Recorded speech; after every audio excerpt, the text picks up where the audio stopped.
Hello and welcome to That Talk with Tariro.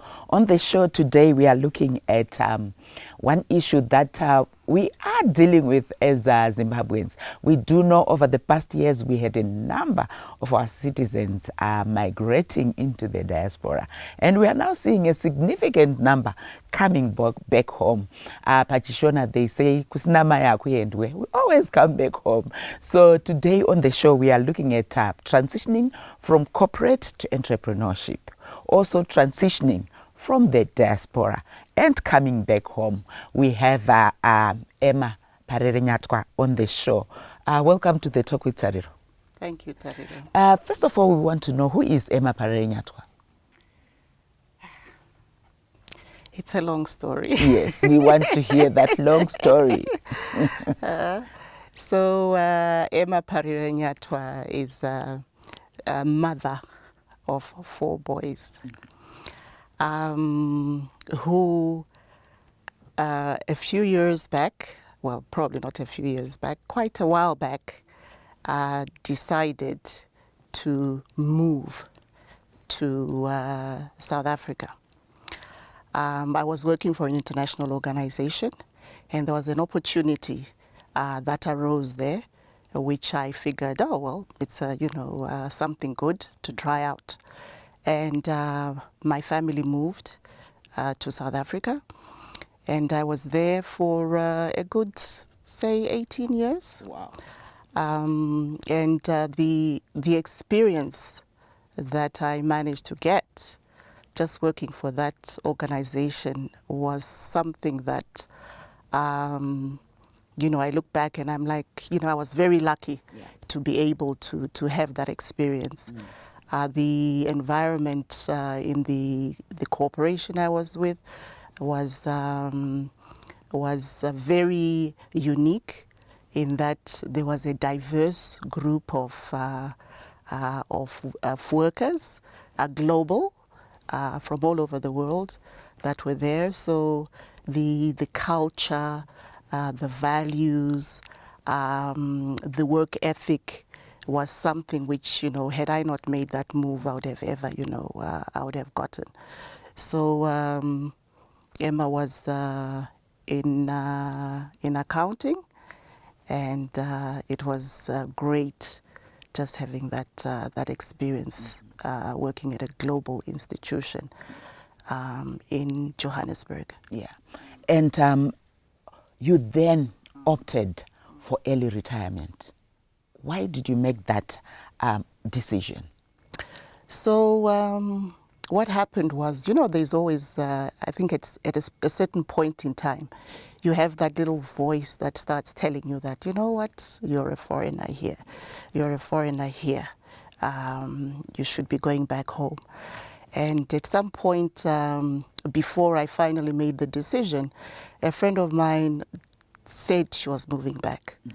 And one of the things she said to me about moving back was, you know what, each time I'm having to introduce myself, I'm always being asked where I am from. And you know what, I'm so tired of it. If I go back home and I mention my name, nobody's going to ask me, what country I'm from. So you know what, I'm ready to go back home, and I'm ready to go and do my bit where, my country is concerned. And, a few years later, I started to feel the same, that, I think I should be, going back home. And the voice grew louder and louder until I just said, okay, no, this is it. I need to do something.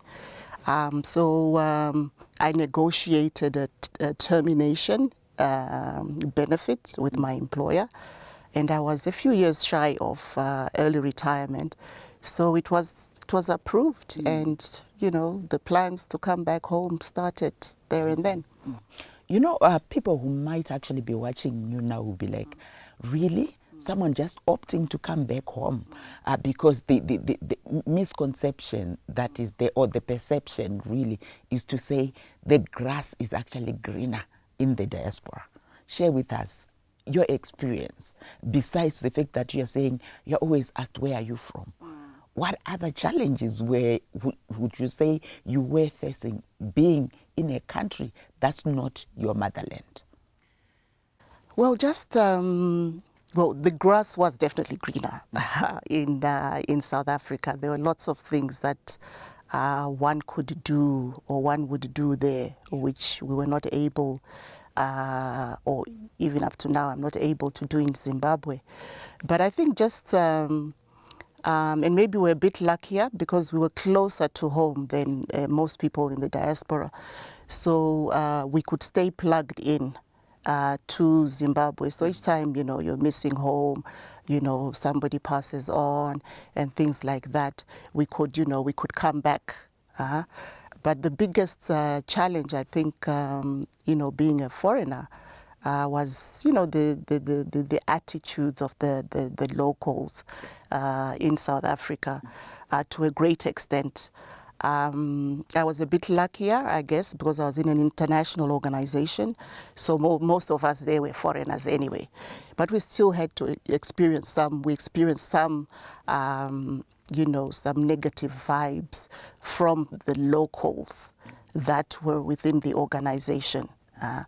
So other than that, you know, I was lucky to be in an international organization. So the xenophobic, you know, attacks that most people experience, I didn't experience too much. And the other challenge was, of course, the issue of security in South Africa. So you had to be very kind of careful about where where your surroundings, where you're at, and things like that. But other than that, I mean, where we lived, we only had one burglary. Considering we were there for about 18 years, it wasn't bad. It wasn't too bad. And being a mother of 4 boys, Yes. And being in a foreign country, how Yes. was that? So my 2 older boys did most of their schooling in Zimbabwe, and my 2 younger ones did a lot of their schooling in South Africa. The one thing I noticed between the 2 sets was that the older ones were kind of pretty much in control and sure about what they wanted to do in life, whereas the Those are the younger ones who ones were educated in here Zim. in Zambia, Yes. whereas the younger 2, oh, it was hard work. You know, they were to some extent, you know, kind of high maintenance. You know, you had to make sure you're always hands-on and, you know, things like that. Indeed, we can see how solid one becomes from what she's sharing when you get the Zimbabwean education as your base. Like I said earlier on, sometimes the grass might be greener, but when you look at the whole setting overall, sometimes home is best. We will continue after the break. We were now going to hear in terms of Emma, after migrating back home, how has it been?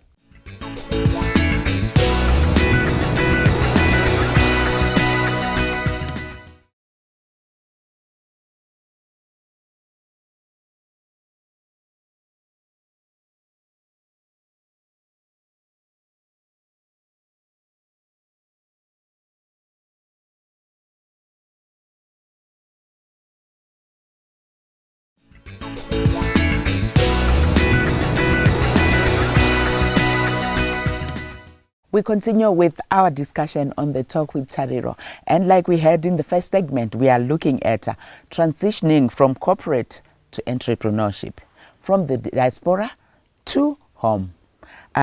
So when you now made the decision, the voice kept on growing in you saying, Emma, you need to go back home. Emma, you need to go back home. What then happened? Share with us the whole process that you went through. Okay. So after I managed to get the mutually agreed termination approved, I now had to start looking at how and where I would stay in Zimbabwe. You know, being somebody who was close to early retirement, I knew that there was no way it would be difficult to find, you know, a job. And so I knew that I had to look at being independent, find something to sustain me, my family, because there's no corporate that was going to take me at my age. At least that's what I believed. But also we knew that the economic, situation in Zim wasn't one that, had too much room to take in people. So I started to, figure out where it is I could live, a place which wouldn't be too expensive to live as a person who's just come back, who doesn't have a job, who might have, limited resources. So, the search started, and I started looking at places outside of Harare for obvious reasons. Harare can be expensive. The home we had here was out for rental, so it was like, we need to find that in itself was a potential income, a source of income. So it was like, we don't want to touch that. So I started looking outside of Harare. Ideal place was the Eastern Highlands, because I'm originally from the Eastern Highlands. And I figured that, getting a place there, setting up there would be much, much cheaper. And started looking in Nyanga. The properties we found were, way out of budget. And then eventually started looking in Vumba, where incidentally my great grandparents came from. I found that out afterwards when my aunt was saying, "Oh, you found a place in Vumba. Dokunovana sekuru wedu." Yeah, so I found a place in Vumba, a nice little farm. I figured I could, do a lot of things there, whether it was farming, doing a bit of livestock, doing beekeeping, anything. I mean, when you have land, it's like, you can do anything you and can everything. do anything and everything. So, we settled for Vumba, a nice little farm, which mostly is forest. And a niece from Namibia laughed when she came to visit and said, "Oh, Auntie Emma, you are the only person who I know who would go out and buy herself a forest." And I said, yeah, you're coming from Namibia where there's, there's desert. So you appreciate this. But anyway, so yes, the place we got is mostly forest. So what we did was to try and keep it as natural as possible. So we only cleared about a hectare so that we could do some market gardening.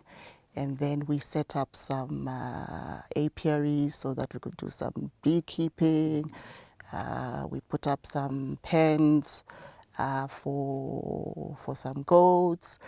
And, what would a farm be without road runners? Exactly. So, yes, there's, we also put up some chicken houses for the chickens.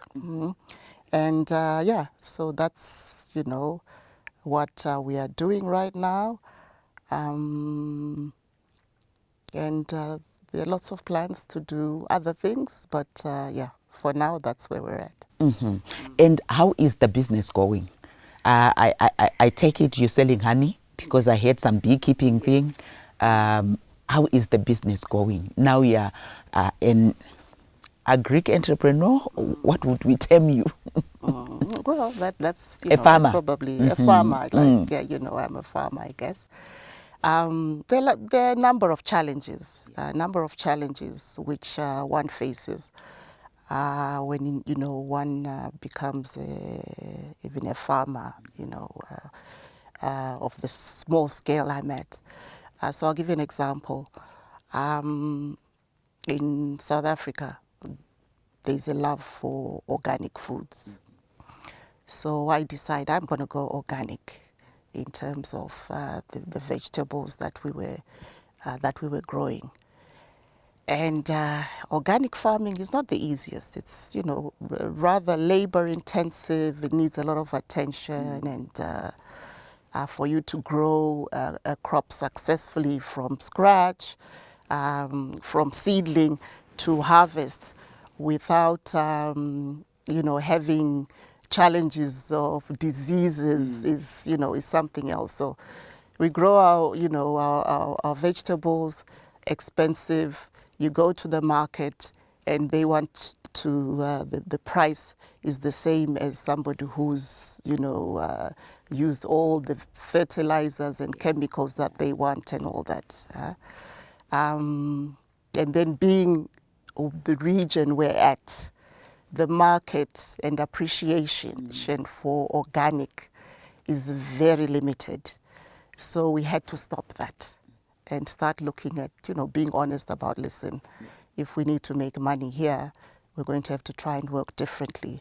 So now we're trying to mix a bit of the organic with a bit of, you know, chemical, whatever, wherever, you know, wherever possible, but mostly, you know, mostly organic. And then for the honey as well, you know, just finding a market. So I think the greatest challenge has been the market in the Eastern Highlands. All right. We will continue with our discussion. And after the break, what I would want to actually find out from you is the issue of, you as somebody who's coming from outside. What's the issue? Are you also considering even exporting to other countries? You know, when it comes to organic stuff, and the international world, the global world, it's quite popular. So we will discuss that after the break. Join us.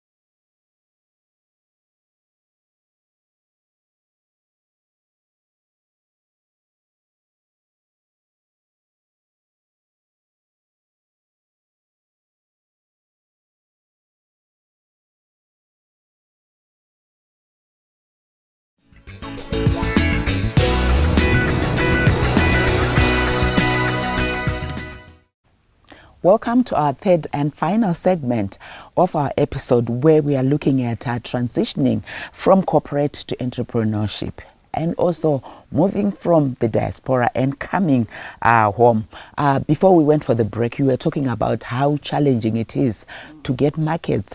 And when we're looking at you doing organic farming, we do know in countries like South Africa, exporting even to countries like England, you know, globally, organic food is in high demand. Have you considered that? Well, I haven't, you know, considered that yet because firstly, I feel I don't yet have the capacity to even think of exporting. So until at least I reach a space where, you know, there is capacity, maybe I could consider it. But also exporting is not as easy as it might sound. There are some barriers to, you know, to entry in some of the countries that you would want to export to. So, for example, there was a time we had training with the Ministry of Industry, and this was training to get our honey certified for export to the EU. The requirements were like, oh, so cumbersome. And, you know, you just looked at it and you're just like, well, no, not yet, not yet. And especially not for the quantities I have. That you are producing. So, yeah, exporting, not yet. Maybe in 2-3 years' time. I know Mozambique is close by. And I have been making a few inquiries and talking to Zim Trade.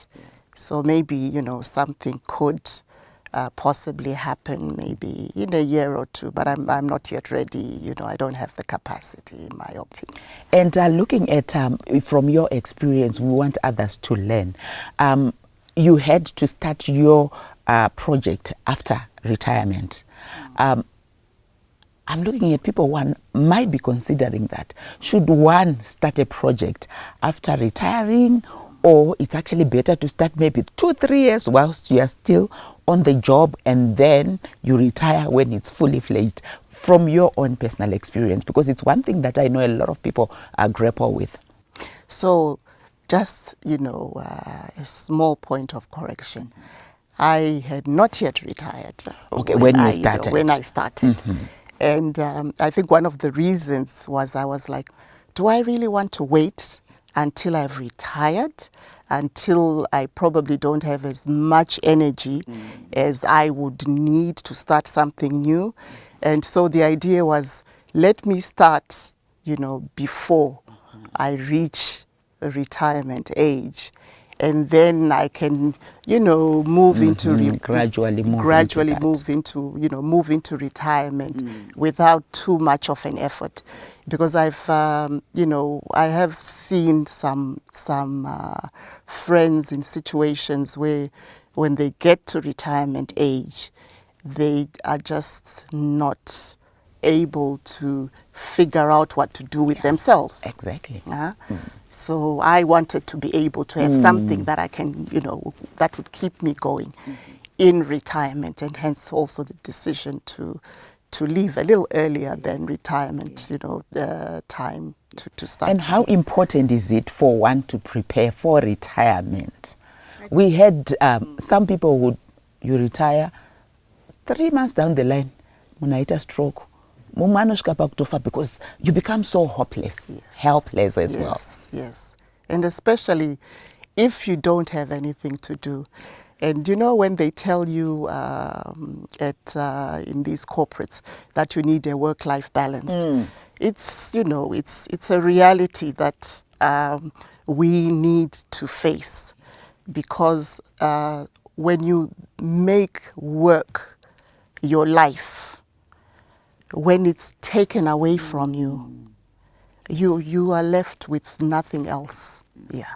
So work-life balance, I think, is very important while you're still working. And in that way, you're also keeping tabs with your personal life. You're taking care of your relationships. And those are all the support systems that will help you when you eventually retire.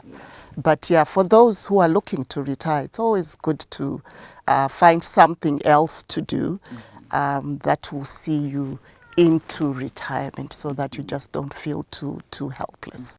And in terms of farming, someone who wants to venture into farming, what message would you give them, particularly looking at the experience that you've gone through? So I'm doing, you know, it's small scale farming, you know, so market, maybe call it market gardening. I think if you have all, you need to be prepared in terms of getting the right kind of equipment, getting the right kind of workforce, and you have to be hands-on. You have to be hands-on without fail, so that you are actually aware of what is going on around you. Otherwise, you will, you know, be disappointed in the losses that you'll make. When I initially started, I was a bit, you know, like hands-off. But I realized that, you know, being hands-on, I was able to then at least start achieving some, you know, some returns which, you know, are quite good. Indeed, what a powerful episode. And like we always hear, in any business, as a person, you need to be hands-on. And especially with farming, we've heard people talking about cell phone farmers. We heard from her, you need to be hands-on. And for those who are considering coming back home, indeed, we welcome you. As a country, like you heard, we always say east, west, north, south. Home is always the best. So let's work together and build our own country. Until next week, it's goodbye.